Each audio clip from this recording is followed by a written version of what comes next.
আজকে আমি মিষ্টি কুমড়ো পুঁই ডাঁটা আলু দিয়ে একটা নিরামিষ পদ করব। দেখতে থাকুন বন্ধুরা আমি কিভাবে করি। এখানে ফোড়নের জন্য তেজপাতা শুকনো লঙ্কা দিয়েছি, দিয়ে দিব পাঁচফোড়ন,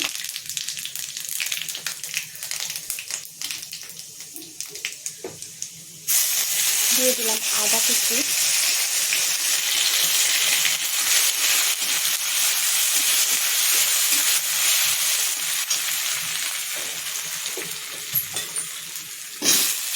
দিয়ে দিলাম আলু,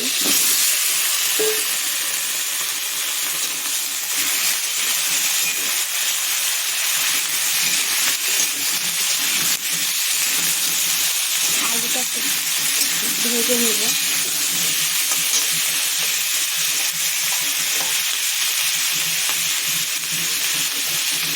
দিয়ে দিলাম পুঁই ডাঁটা,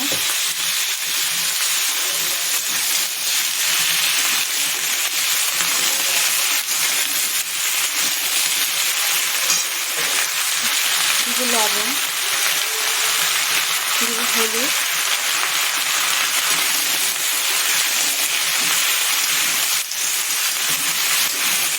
মিশিয়ে নেওয়া ভালো মতনভাবে।